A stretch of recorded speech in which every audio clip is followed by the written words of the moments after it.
everybody. We are back again.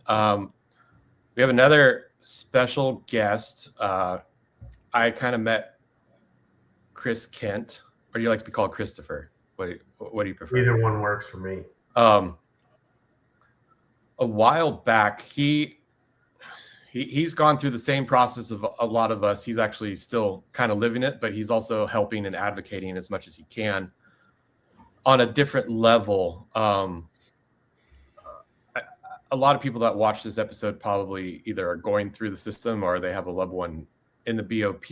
And I know we all want to get our stories to Trump and get it around the people at the White House, but there's more than one way to not the finish line, but to get your loved ones out of BOP with different remedies. And a lot of people don't know this. Like everyone my wife even talked to when she was at her camp didn't know what federal location monitoring was. You know, they don't know. It's a very unorganized machine, if you want to call it. So I wanted to have Chris on first, also to tell us about just your story.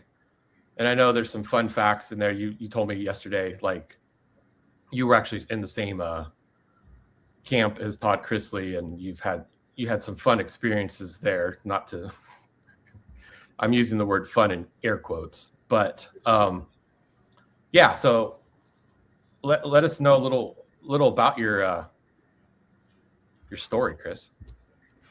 Well, it happened back in 2018. So I got indicted for a drug conspiracy. No real conspiracy, but it happened to be some people that I sublet half my apartment to that ended up getting me wrapped up in this whole thing in Texas. Then I kind of like flew all over the place while they put me in different prisons because the state snatched me up first after I got sentenced federally because they wanted their charge, and then they said they were going to send me back to the feds. Instead, they sent me to state prison where I stayed there during COVID, which was horrible. And then eventually they shot me back to the feds on the 2021, and I thought it was going to be better, but it wasn't very good in the feds either. And then I moved my way around to a couple different spots until I ended up finally in a camp. And then my camp was like Big Spring, and then I left Big Spring and ended up in Florida over at Pensacola before they closed it down.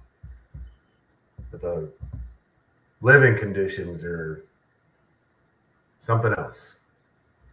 Yeah, and I mean, you hear horror stories even on the travel condition. Yeah. I don't know if you want to. I don't want to trigger you, but like if you want to, like, kind of just tell people like just how bad that is, and they don't treat you humanely. I mean, they treat you killed 30 people. No, like when you're coming in, they often what they do is they take you for transport. So first they strip you down completely naked and have you bend over, squat, cough, all this other stuff. Then they shackle you all the way up so you can't even move, scratch anything. I mean, you're shackled belly, hands, feet. You have to shuffle, and the chains like jerk your skin all the time. It's terrible. Then they shove you in like sardines, depending on which one you're going on, bus or plane. And then you fly around. And like they don't feed you most of the time. Bathrooms are, I mean, you wouldn't want to go in there. It's absolutely disgusting. And they just pretty much treat you like you're a piece of cattle. You get moved on down the road, you can't carry nothing with you. It's like you're blind, like, you know, you want to have like your information of your loved ones and all this other stuff, and they generally don't let you take anything with you. So you better have everything memorized up here if you plan on calling people. Only good thing about the feds is that you can actually get on the phone and just call somebody once you put them into the computer relatively fast. That's like the only positive thing about the feds versus any state holding facility. Food is pretty shitty no matter where you're going. Like, you're going to lose weight because you're not going to eat. Like, women's prisons, they have better food. They treat them a little better. Men's prison, they just don't give a shit. I mean, I've been in the kitchen as a cook, and boxes of not edible for human consumption food. Chris, maybe we need to identify as women. Do what? Yeah, I know, right? Right. I need to identify as a woman, I think. Right. Yeah, if only. Just so that you could get to at least something better. It's insane the difference between men's prisons versus women's prisons. And I mean, they really just don't give a shit about a guy at all. Like, you could do everything in the world right. Like, everything. I did over 68 programs. I did just about everything they could possibly ask of me and then some. I did classes I didn't need. I taught people, helped people get their GEDs. Some of my actual clients, I actually got them their GED when I was their tutor and stuff, and none of it mattered. Like, they didn't care about everything that you do. They don't care how well you perform. In fact, it wasn't even a reward. I didn't even get to use my FSA like it should have been given. They didn't really give it to me like they should have. They barely gave me any of my FSA. That tends to be the problem now.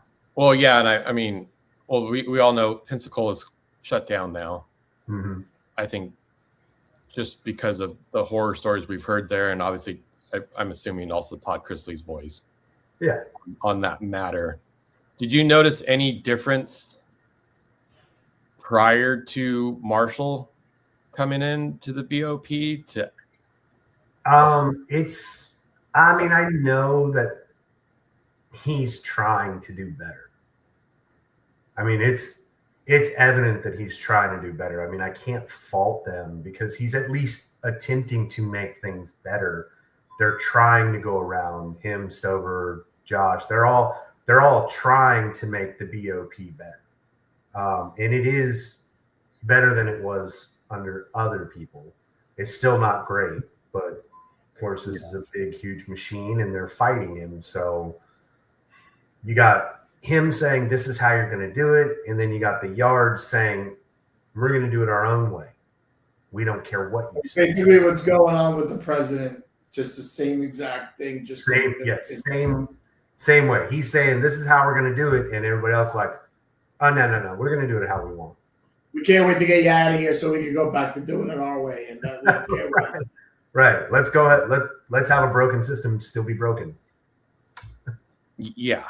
It's all about this, the almighty dollar, and the more broken it is, the more money can be stolen and pocketed.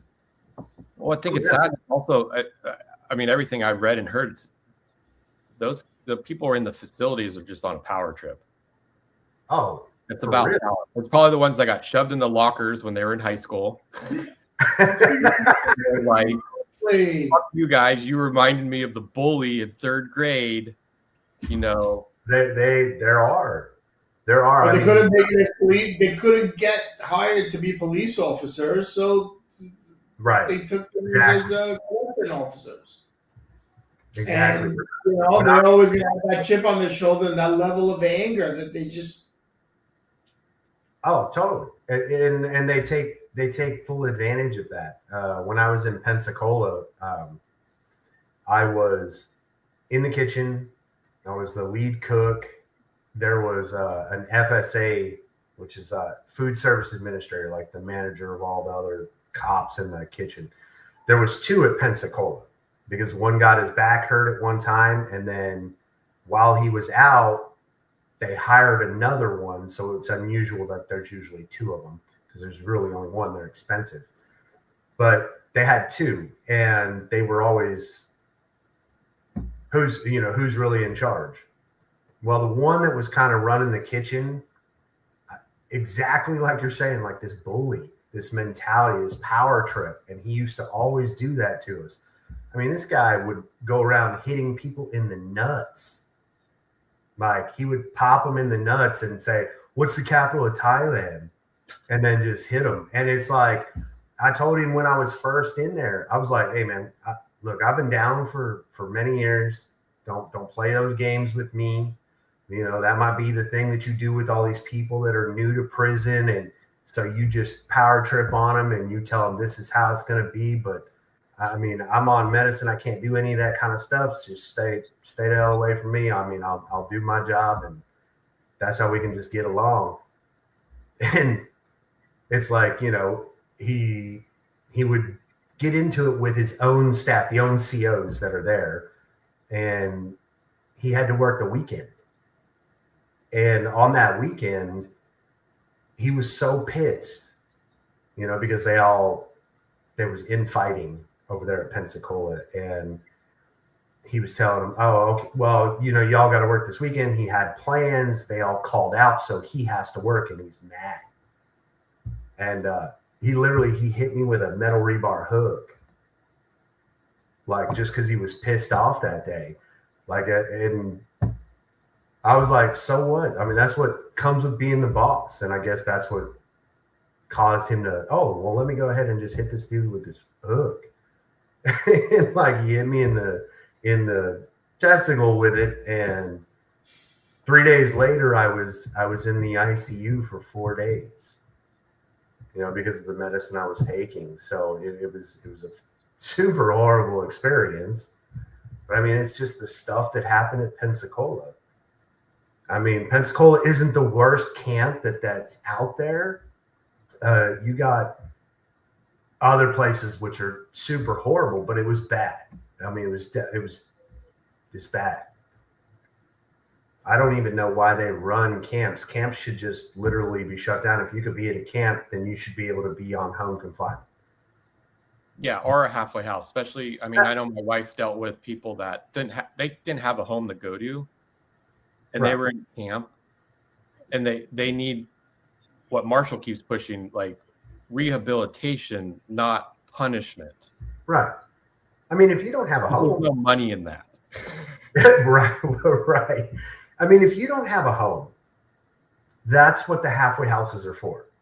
If you've got no home to go to, you need that halfway house. Yeah. And those are important for those people. I mean, I had a guy that I knew since the beginning that I ran into at Pensacola. So it's funny because we ended up in the same camp years down the road.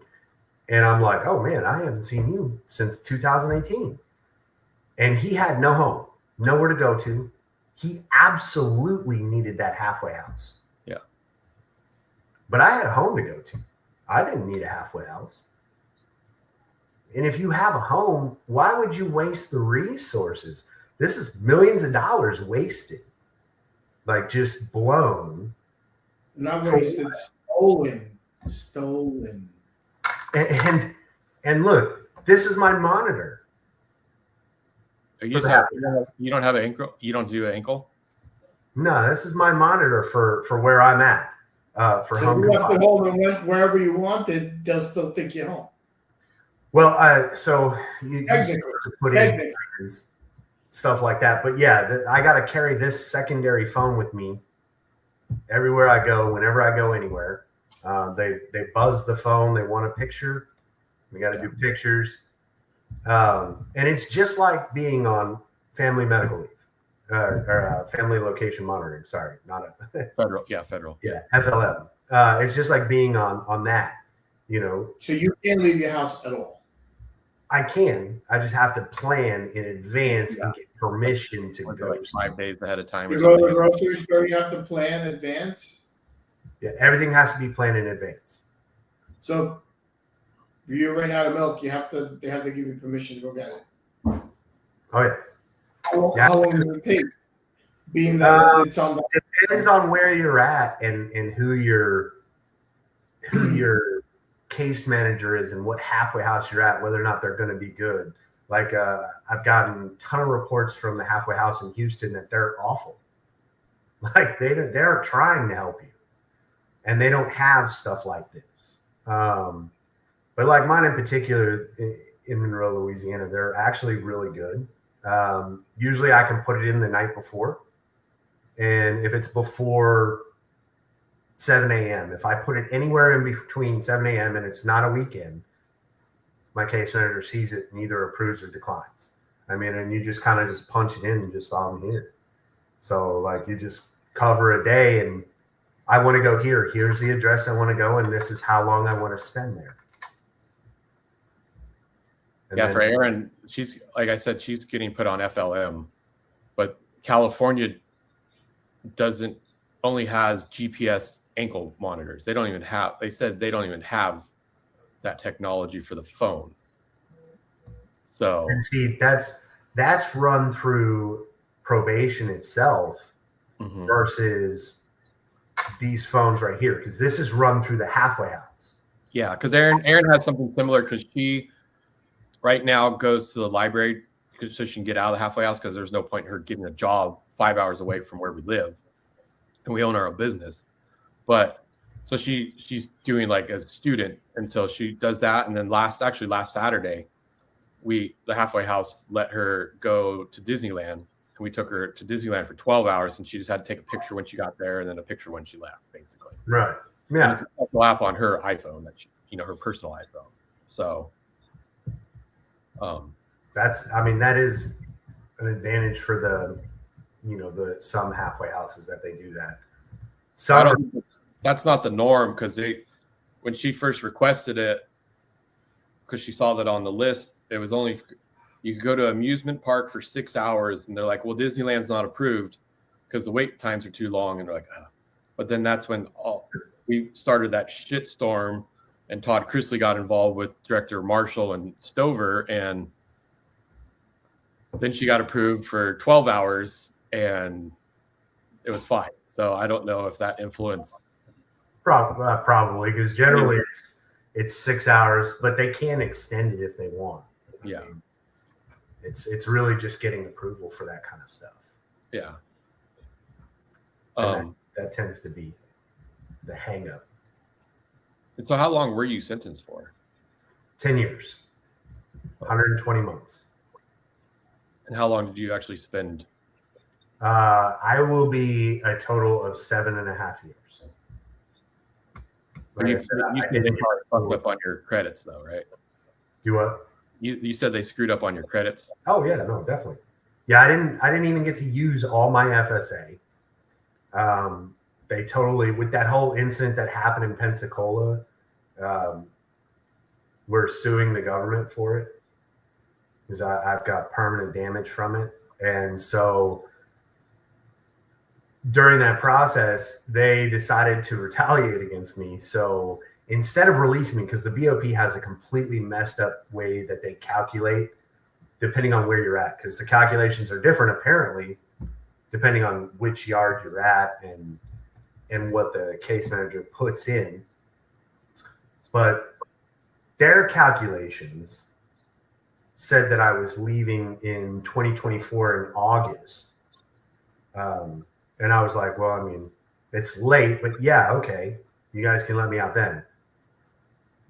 Because I was busy suing them, so they didn't let me out then. I wasn't released until March of the next year at the very end. So pretty much it was March 27, 2025. That's when they released me to the halfway house. And that's because my family was calling everybody and saying, what is going on? Like, the halfway house didn't have paperwork. Nobody had paperwork. And you call DSCC, who should have paperwork. You call the RRM, and all of them are like, we don't have any paperwork. It's the yard that's holding it up. I mean, that's that power trip. That goes back to that whole power trip. Oh, okay. Well, we're going to get this guy. Yeah, I mean, yeah, I heard horror stories of retaliation. I mean, even after Roger did that article for us last year, Roger Stone, like he's like, "Do you want to do more interviews? Or is Aaron worried about retaliation?" I'm like, "Well, I won't say anything bad about her camp. It's more about everything that happened within the DOJ in our case." Well, it's the BOP does its own retaliation stuff too. Like, for instance, like you said, you guys have your own business, okay? Except you're not allowed to work for yourself. So I got a phone call to shut down my business from the RRM because a camp in Herlong, California is mad because their inmates are filing trying to get their FSA straight and their Second Chance Act. So because they're trying to get help, they're exercising their constitutional rights. They're just like, let's stop the guy that's trying to help him. Let's shut him down and shut his business down and tell him he can't work for himself. Like, I'm a full-time college student. So what does my business have to do with anything? And then not only that, I'm not even drawing a paycheck from my company. My money just goes into the company account. So, I mean, I'm not even drawing a paycheck. So I don't see where they even have a point for that. But like I said, I'm a full-time college student as well. So I'm going to school. And it's just, it's all retaliation. And it all comes from a camp, a BOP yard in California, Herlong camp. They're the ones that are doing it because they're just doing everything with FSA, and their SIS and everybody there got mad because of it. Sorry about that. Phone just went crazy. What camp is that in California?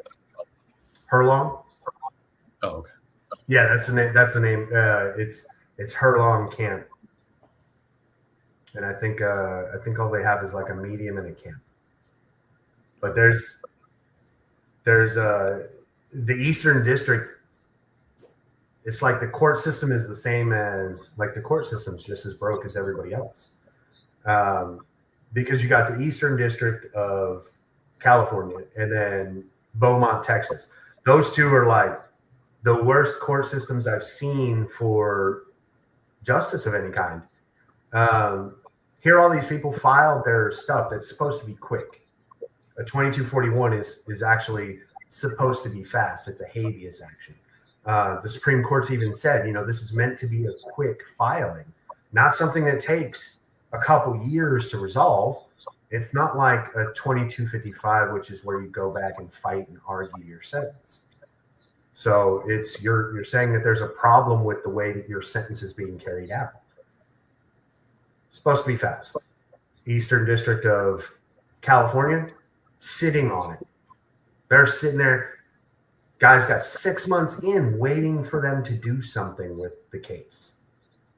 But they're just not doing anything with it. Yeah. Beaumont, same way. Beaumont, Texas, same thing. Absolutely crazy to me, the legal system. It really is. Oh yeah, I'm assuming they work off just delay. Oh yeah, no, totally. And then when they get around to actually responding, they're just like, yeah, dismissed. Don't know why. Yeah, just go ahead. Let's just get rid of it.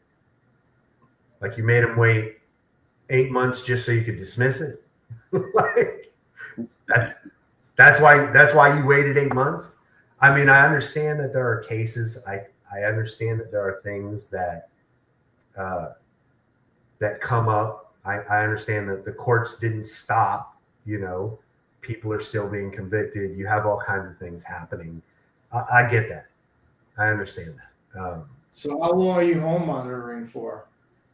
Well, my time actually ends April 16th. Okay, couple weeks. Right around the corner. Day after my fucking sentencing.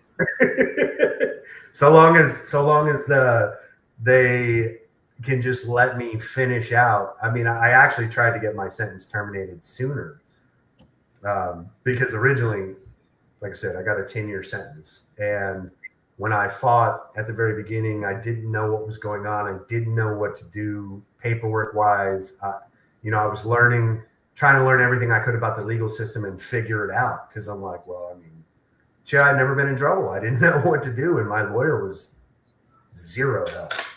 Like, he didn't want to help me at all. He was gone in the wind and I was lost. So I was trying to figure it out. And that's the whole reason why I started my company anyways, was to help people that don't know what's going on and who obviously can't afford $10,000, $20,000, $30,000 lawyers, or maybe they're just tired of taking those hits and not getting anything done. That's the whole point to all of it, was because I didn't know what was going on. So tell us more about this business that you started now, that what you're doing. It's Kent Consulting Group, LLC. And basically we do a lot of things. We do advocating, we do pro se motions, trying to help people get their stuff written for them so that they can argue the right things instead of just blindly going all over the place with stuff. We do some free stuff for those people that don't have anything going on, just because bleeding heart. So it's hard to see people that can't do anything. So we do try to help with that. I know that I'm working with a company trying to do reputation management. So like when you come out, because a lot of times this affects people. I mean, they come out, they're now a felon. It's on their thing. They don't know how to rebuild their reputation and try to get back their life. Because there's none of that kind of stuff when you're in. Like where's the rehabilitation for that kind of stuff? Like, how do you move on beyond your life of prison that you just got sentenced to? Your whole life is destroyed. I mean, you got to try to rebuild. And it's like, well, how? So we're trying to incorporate that on the website and build that in so that people have something to do after the fact, how to get their life back on track, basically, to where it was before everything was taken from them. Yeah, almost like picking up where the halfway house is not helping. Right. Because the halfway house, all they care about is, okay, I want you to go get a job or go to school. Do one or the other. I need to see a paycheck from you, or you better go to school. Yeah. Well, I think that they really care about is the amount of money they get per night. Yeah. Just try not to cause us any trouble or headaches. We need the $70 from the government for your head being here. Yeah. I mean, all fair, like everyone at that halfway house, because obviously I took the kids and when we got Aaron last weekend, and they're all very, very nice. I mean, so I get it's, I don't think anybody graduates from high school or college and goes, I want to be a BOP correctional officer or work at a halfway house. I don't think that's what you're dreaming about when you're, opening up Christmas presents when you're 5 years old. Like, right. That's not a career. I think it's got air base for Christmas. and I understand also it's not an easy job. I mean, obviously you're dealing with people that are hardened criminals, and you've heard horror stories and you've heard guards getting killed, and like, especially even with fentanyl coming in the mail, things like that. It's not easy, but the one size fits all approach is also harmful to people. Right.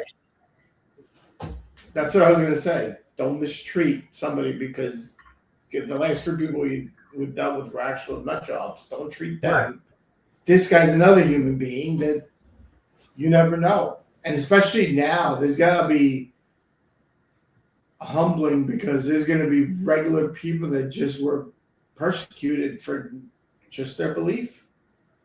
Oh, those people, so then you're going to treat them like mass murderers. You're going to treat me and Chris like we're mass murderers, right? I said essentially like you're garbage. I mean, that's how they treat you, like you're garbage. And yet that's one of the, to me, when you think of how things go back and forth between them, that's one of the things that gets me. Okay, so for you or me, we break the law, we go to prison. I mean, it's just how the system works, right? But they break the law, they don't go to prison. They get promoted usually. Like, I mean, I filed a PREA on the officer, James Ogie, that hit me. I got threatened by the captain that he was going to throw me in the shoe. They were going to transfer me. They were going to do all this other stuff to me. I'm like, wait a minute. I mean, you guys broke the law. Like, this is not okay. Like, you broke the law. This is not acceptable. And it didn't matter. They were like, yeah, we don't care. So how is that legal? That's what gets me. Everybody's supposed to be held accountable. So how is that legal? And it blows my mind on that. Yeah. I think the country as a whole, every branch, of government's just thievery. Because it's not the people that are getting paid to do this job. It's the person that orchestrated the whole scam, if that's what we want to call it, to put this together, right? That person's just getting paid their lowly civil servant salary, while the person who brokered the whole deal is getting a nice big taste every month before that goes to the government. Oh yeah, it's fraud. Every step of the way, it's fraud. There's so much of that. It's insane. I mean, if you've been to prison, if you go into prison, when you get there, there is a brand, Keefe. Every commissary. Doesn't matter where you go. Every commissary, that's the company that's in there getting money from inmates buying commissary. Well, aren't all the uniforms provided by Bob Barker? Yeah. So you got that, and then you got inmates actually doing the labor, but yes, and then you've got soaps, shampoos, toothbrushes, all Bob Barker, boots, Bob Barker. like there's these people that just have all these things that everybody's going to end up purchasing in money, and it's just a money game. It's insane.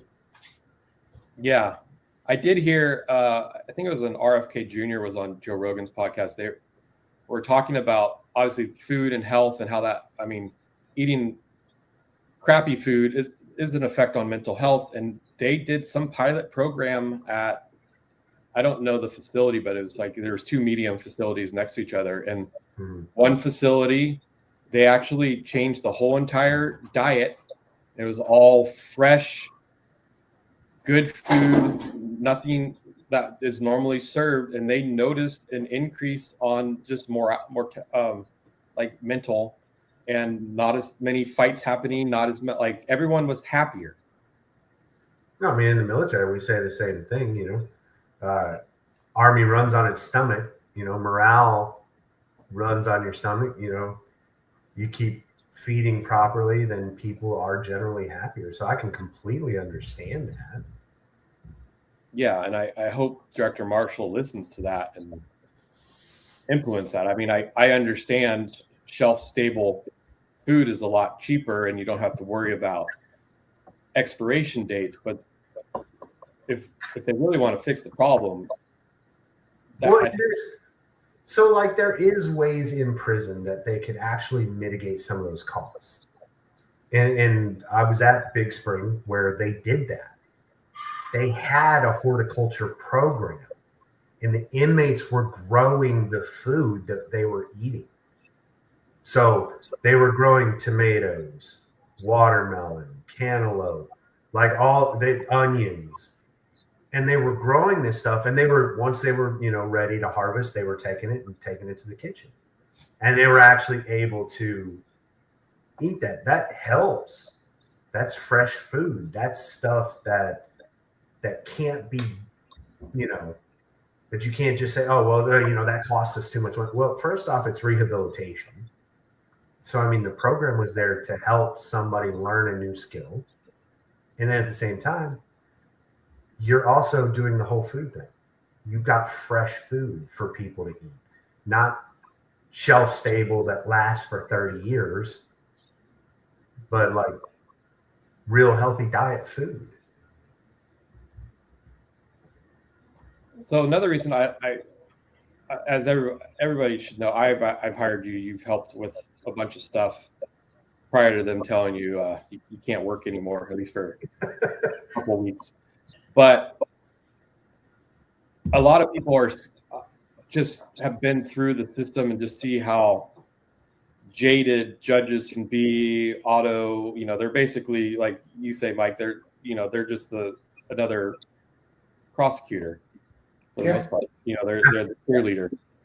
But you told me a couple things, even how you have worked on different motions and I've read, obviously, the motions that you've written in the past for me are outstanding.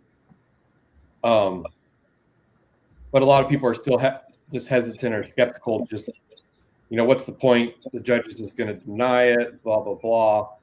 But you've obviously made a lot of key points to me just on personal calls. Like, well, that motion probably got denied because, they didn't reference this case, or they didn't do this or that. The person writing the motion, some of these other companies, I won't name any names, that are kind of like fly by night or just offering promises that can never happen, don't do the due diligence and research. But you also, especially when it comes to like compassion release motions, which have a horrible outcome. But you said you actually did one for your wife and got it through. Yeah. So I want people to know too, there are other remedies to do that. Have a fighting chance if you can get the right person. Right. Because a lot of people, they don't do it right. They don't actually dig in or give a care to who they're dealing with. They're just like, okay, give me your money. All right, now go sit down somewhere. Like, okay, you got to actually care about what you're doing. And everybody that like works for me, they care about what they're doing. Like, everybody that does work for me, they are advocates. They'll advocate for somebody, even if they're not our client, they'll advocate for them. Because we've had people, like I said, they can't afford anything. And they've gone through, they'll call the BOP, they're sending emails, they're contacting the court. They're like, hey, look, can you help them with this, because they can't afford to do it, but we've checked into everything, we're trying to help them out. And I'll look at it and be like, okay, let's do it. Let's knock it out. And then go through and like, I'm calling them and I'm asking them questions. Okay, well, what about this? Do you have something in your past? Do you have something over here? What about this? Because that's what they want to see in the courtroom. They don't just want you to just throw it together and be like, hey, yeah, I just want to get out. I just want to go home. Well, everybody that's behind bars wants to go home. You got to show why. Before my wife was my wife, we weren't together. So like, we had known each other, but we weren't together, and she was in. So that's actually when we started writing hers. So we wrote hers because her mom was very sick. And so it went through a little over a year before it actually got some traction and started to move. And I was like, well, look, I'm going to be out. So I'm going to go ahead and attempt to go by to go see your mom, and I'll try to look in on her and I'll see what I can do. But, understand I'm just at the halfway house. I can't really do much. So that became the thing and the argument, the whole reason why we got medical records and everything like that. And then eventually the court was like, you know what? Okay. Because I couldn't be here all the time. Despite how awesome my halfway house was, when I first got there, they were like, well, I mean, you can't go to home confinement until said time, so you're stuck. But like I said, they're very reasonable. Once I showed them that the director said that they could, they started putting people in and it started getting approved. And like now they're more than happy to send somebody home rather than have them take a bed up. And it's just all that. It's those details, those things that you have to hunt for that people don't do. A lot of these other fly by the night companies that you're talking about, they'll guarantee and promise people, oh, I promise you I can get it. If they're telling you a promise or a guarantee, they're already a liar.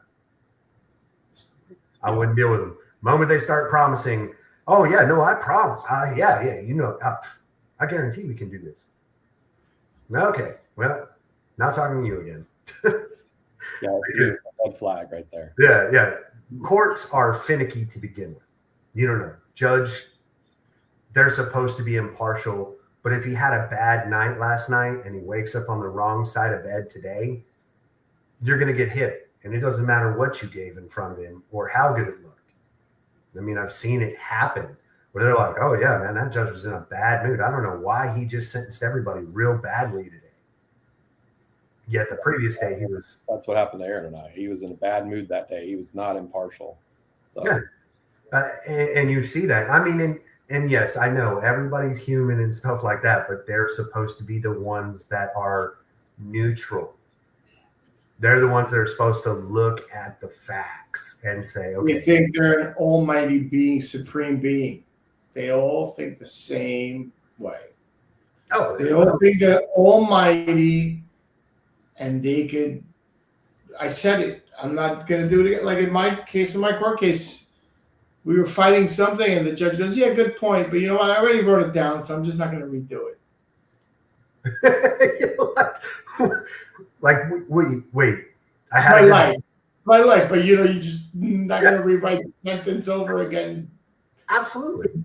Duly noted, counselor. I already wrote it down, but I'm not changing it.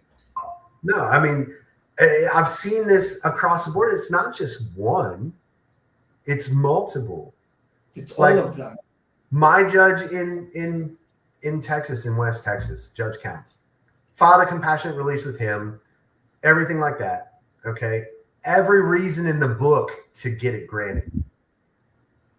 Every reason. Don't have truly feel they were appointed, and again, I'm not trying to be biased, but if they were appointed by a certain political party, it makes them angrier. Just to a certain extent. I'm sorry, that's just, I mean, maybe personal experience. I mean, listen, we do that sometimes. We check the judge to see who actually appointed to find out whether or not what we're asking is going to go through. Like we do that when we're checking early term paperwork for somebody. We're like, well, hold on. Was this judge a Democrat or a Republican? Is the argument going to hold because we're trying to do judicial economy and this person doesn't need to be on supervised release anymore? Or is this judge going to look back and be like, yeah, no, so no, we believe that you got to do your whole time regardless. Yeah, I mean, obviously the whole system is not how it was intended to be. Prison was there to protect the public. Mm-hmm. That's what it was set up to be. And now judges love using the word deterrence for prison. They know you're not a threat, even if you, I mean, for our case, he knew the truth, but he still needed that one word, deterrence, to justify sentences. Absolutely. I feel like there needs to be something done where when these judges are appointed, there should be every 5 year, a review process on their sentencing to see if they were acting impartial. Right. But there needs to be transparency and accountability for this kind of stuff. And I don't know, I'm speculating here, but I've done some research, and a lot of these judges have been over sentencing ever since 2018. Oh yeah. Feel like they're overcompensating because they know of the FSA. The one in my case in particular literally was heard by many people that I want 1 million years while I'm on the bench. He wants to give out 1 million years while he's on the bench. So that's his goal. So he's going to give you he's going to give everybody the max. Right. So, I mean, like when I got 120, that's a mandatory minimum. So the fact that I was trying to ask him to take off some of the time, yeah, he didn't give it to me. He was like, no. Well, and that's what Mike's going through right now, because he sent me his PSR. Because the points they threw at you were murder points. It was like 40 something, 6, but then pretrial recommended 10 years. And I love the term that another guy we know used for when you have a court appointed attorney. God, what did he say on Silk Show the other night? Is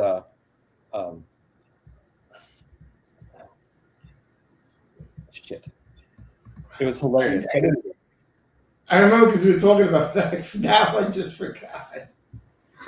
I know. I had it in my head, and then I literally just went out because I have. You know, the court You wanted to say it. That's why. You wanted to say it, so your head was like, exactly. It works for them too. Well, and they don't do anything. So they don't want to work with companies like you during the pre-trial or the pre-sentencing, because you guys will throw out a bunch of stuff that can help at the sentencing. So I don't even know if after this call you two want to jump on, because I guarantee you Chris can help mitigate even more. I've actually worked for a few attorneys that they're like, okay, well, I'm being told by my client that I need to work with you on this. And like some are open because they're actually trying to do their job. And then some are fighting tooth and nail, like, nah, I don't really care what you're saying. You didn't go to law school. It doesn't matter to me. Have you never met a bad doctor? That's what I tell people that try to say, oh, well, I went to school. So you've never had a bad doctor in your life. They're all amazing. They must. I said after my nightmare is over, whether I go to jail or not, I'm going to law school. to know, because after you've been through it, all you want to do is to make sure that it doesn't happen to anybody else. That's the whole reason I started the company. And I'm always going to have an axe to grind against the judge and against the AUSAs, the ones that came after me. So on top of that, I also have that in front of me to do whatever I need to do to take down those judges and those judges and AUSAs and everybody else. So either way, if they think they're going to put me away, I'm just going to use that time. And if for some reason I don't, I'm going to use that time anyway to become a thorn in their side, to expose them. Obviously, you can expose more on the outside, being roaming the street. Knowledge is power. I mean, it really is. The more you know, the better prepared you are. We should have the rainbow. And the more you... Well, I mean, like I said, I can't say this enough. That's the whole reason I'm doing what I'm doing anyways. I mean, I used to work in the oil field. Like, that was my job for like 14 years. And then the military before that. My whole thing is try to improve somebody else's life and chances and stuff, because I didn't know anything. And so I just got railroaded like crazy. I'm still getting railroaded today. I don't think anybody knew anything. I think from 2016 on, all been exposed to the true corruption of the government. Because, ever since he came down those stairs in Trump Tower, when he got elected president, ever since then, it's been punches, and it was 4 years of basically him fighting just to stay in office. They found a way to throw him out. We're all seeing now how corrupt the government actually is. We knew it was there, but we all thought that we were just right, because it's not right in front of your face, right? And you think, oh, if you do this, you're good. The government does its thing. The politicians are going to steal. I got my own little part of the universe that I'm building, doing my thing, and everything else. But right after that, it's been exposed, and then they come, and then they're coming after you for, like, Chris opened the wound of uncovered a district in Hawaii where they were uncovering crimes, and he basically, I'm sure that the crumbs go even further where you even know Chris. I think sometimes, Yeah. and that's what are they going to do, right? They find something to have against you because they don't agree with you, and right. You expose something that somebody's not getting taken care of. And it's to me it's baffling how incredible. Just an article came out 2 days ago on this gentleman Michael Caputo, who me and Chris have gotten to know. He worked in the Trump campaign, sitting in the office in the White House, and people sitting in the same room with him were the ones that were creating a criminal case against him. Political targeting. Imagine how many times he would like I was thinking about that article, like he went to get coffee and brought them back coffee, but at the same time they're investigating him. Because that's what you can do, right? You work in an office. I'm going to get a cup of coffee. You want one? This just common courtesy, right? Human common courtesy. I would have been that guy. I was shit, I could have been him going to get somebody, brought the guy a cup of coffee, but the guy is basically sitting there fixated on getting information on me to try to destroy my life. Yeah. And they do it with reputation even if you don't go away for any, they try to destroy the reputation of who you are. Reputation, you Google me, my reputation, anything short of an axe murderer or is insane. Yep. So that term is public pretender. Public pretender. You've been sitting there thinking about it the whole time. Yeah. So let's give a little example on how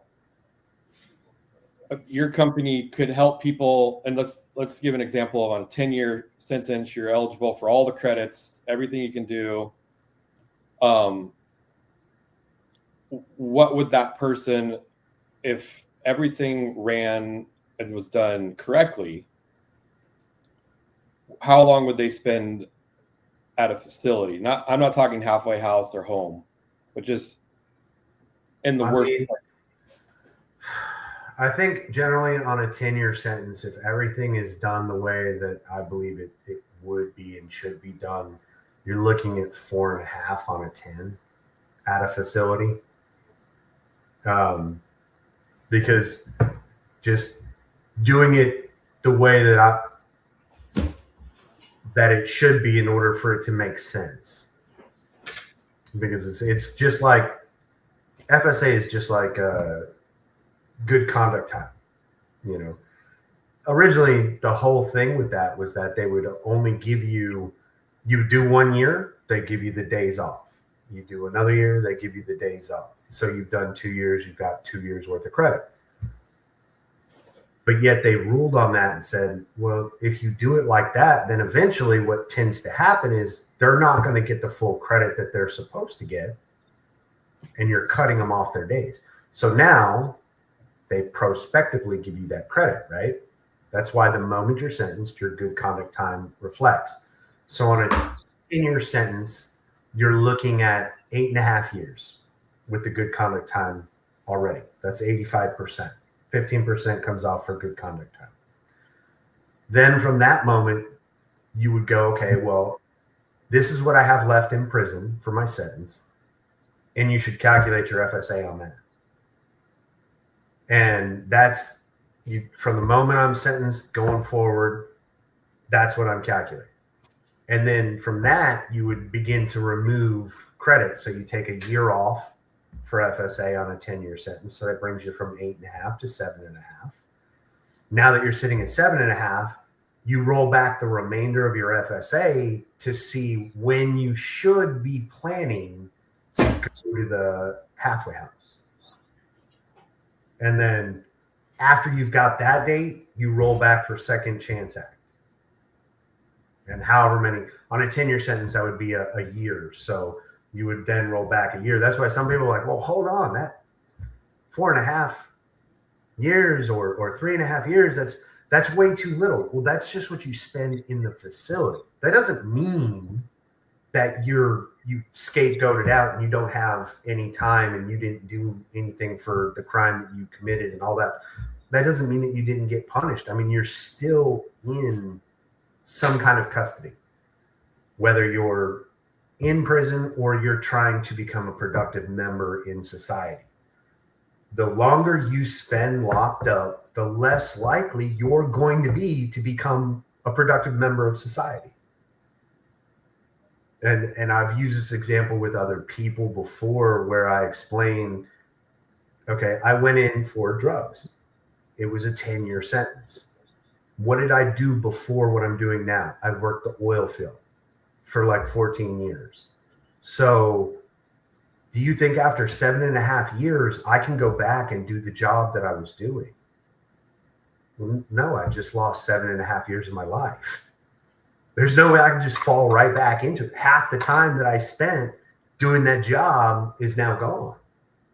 So how am I going to roll forward with my age and jump right back into what I was doing in an attempt to rebuild my life like that? It's impossible.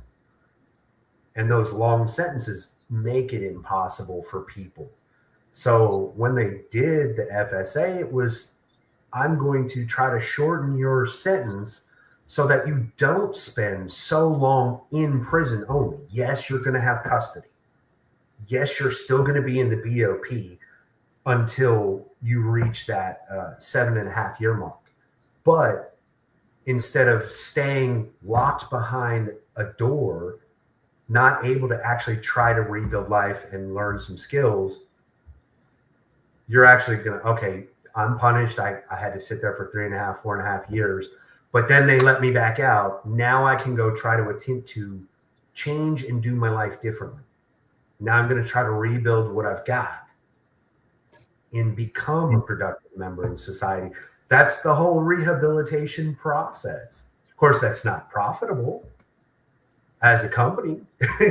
You wouldn't be making all that money because now that person's out a lot sooner. But it is for the government because now you're starting to pay taxes. Now you can start to do the things that you weren't doing before. And that helps the government in the long run. It doesn't help the private companies that are making a killing by having people in prison. Yeah. And then obviously, if you can take advantage of the RDAP, that would drop it even more. Right. Yeah. I mean, if you can, yeah, because that's an extra year that you could have off your sentence. So RDAP takes 1 year off if you qualify. Yeah. Yeah, there's a lot of things you got to do just to make sure you qualify for that. And that could be a really hard program to get through. It can be a really tough program because it's therapeutic community. So everybody in there that has the problem is basically what helps you. So everybody's talking about it. You have to talk about your problems with people. You have to communicate and go through all that stuff, and that can be relatively difficult. And then the one in particular, like Pensacola, with that whole RDAP problem, that was a nightmare. That wasn't therapeutic at all. That wasn't helping anybody. It was horrible to just watch the people that went through that. Yeah. So you told me yesterday, because we only have a few minutes left. You did put a petition in for clemency or a pardon. Oh yeah. I put one in for myself and my wife. Yeah. Have you heard anything back on that? Are you trying? Yeah. They're in. Other than you can see that they're in. I mean, we've been hoping that Trump was going to do a big clemency push. That's what we had heard that was going to happen. So we kind of hope that that'll happen at some point. For people that really, that just should be done their sentence. Yeah. Just because they're. How long would you do that? How long would you put that in? I put it in last year. For mine. Because I was nearing the end of my time. Okay. Are you is he in the group on X, Chris? I don't think. Are you even on X? I'm terrible with social media. X is not a social media. X is a tool. I've learned that probably from July of last year to today. I wouldn't be sitting with you and with Chris right now on this if there was no X. And there might be people that you might be able to help, and there might be people that can help you. Mm-hmm. And, all you have to do is follow me and Chris, and we'll put you in all our groups and everything. And believe it or not, that's what's probably opened all the doors for us. Yeah. Yeah. And there's a lot of people on there that need help.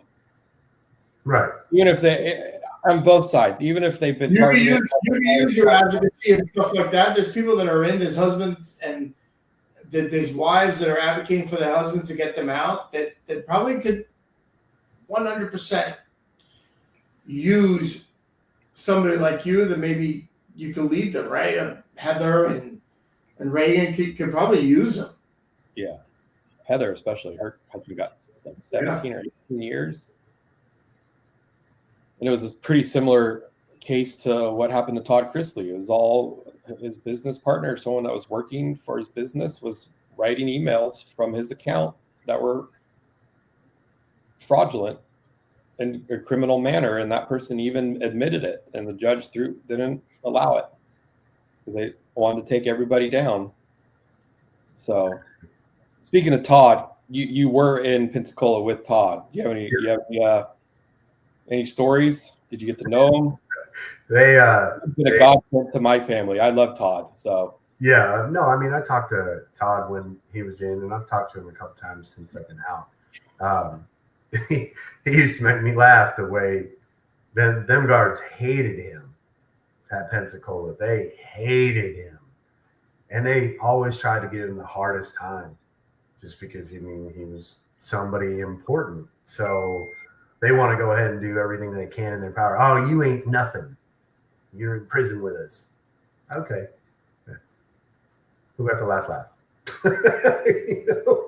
Yeah. It was just, they used to tear up his dorm and his spot all the time. He did a lot of advocating while he was in for inmates too. So I mean, he's a good guy.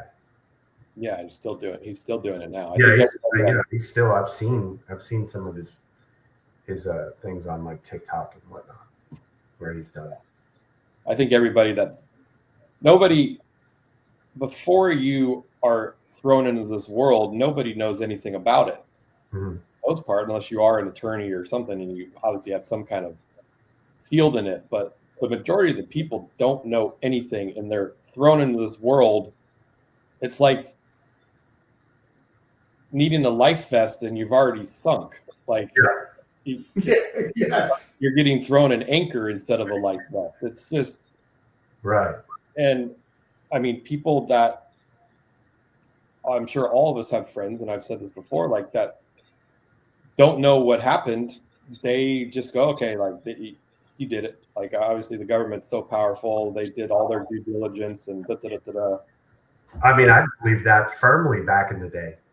Yeah, I did too. We don't believe it. We don't believe it if the shit that's happening to us or happened never happened to us.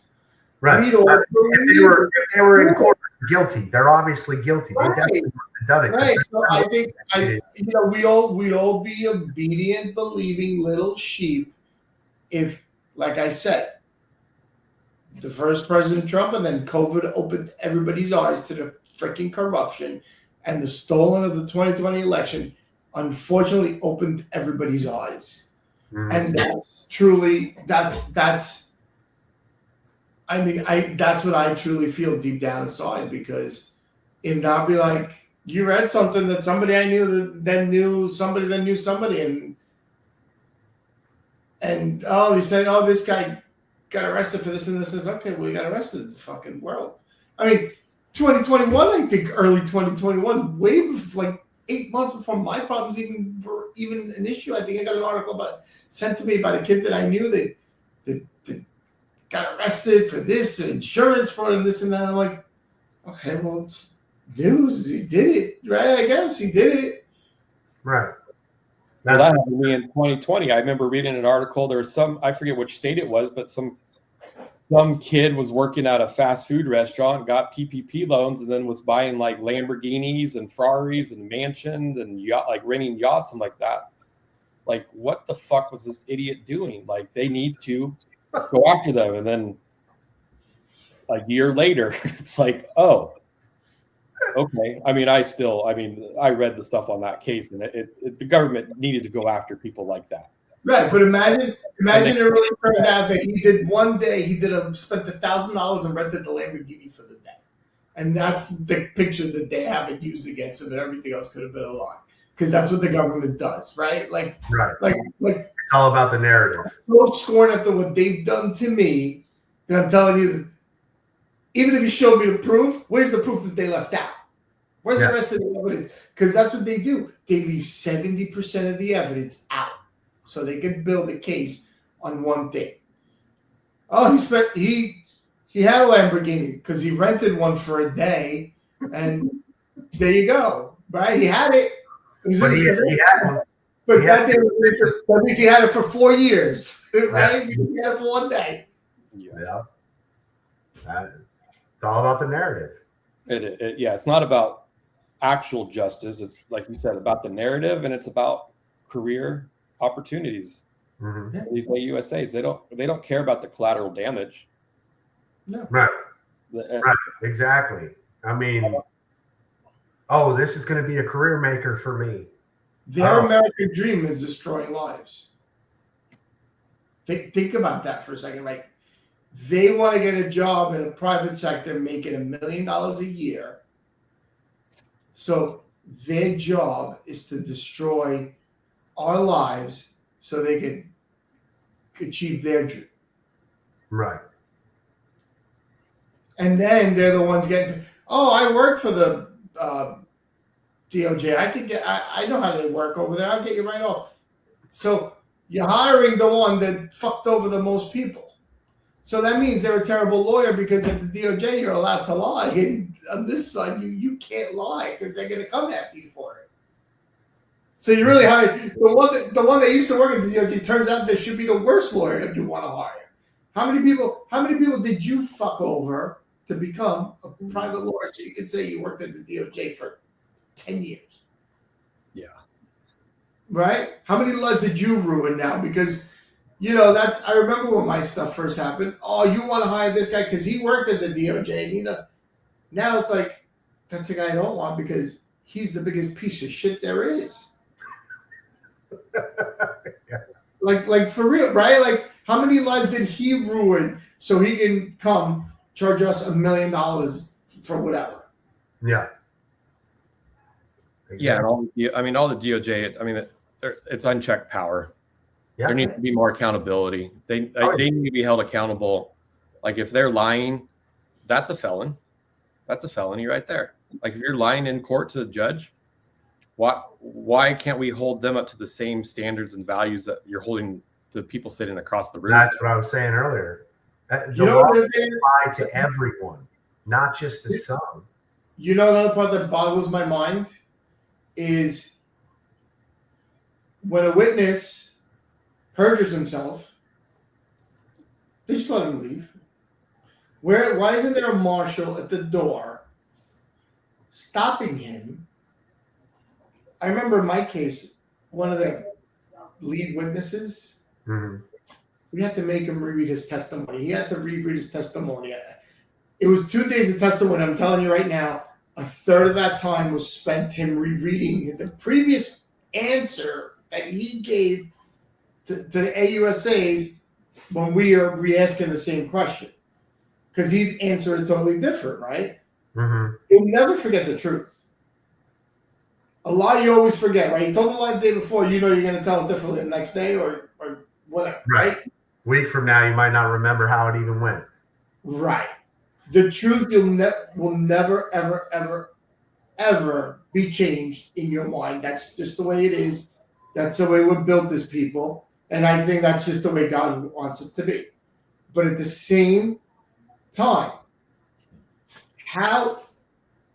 if that person is given ample proof of perjuring himself, the judge or somebody should order a marshal or somebody to detain that person, not let them go home after they just been there trampling lives.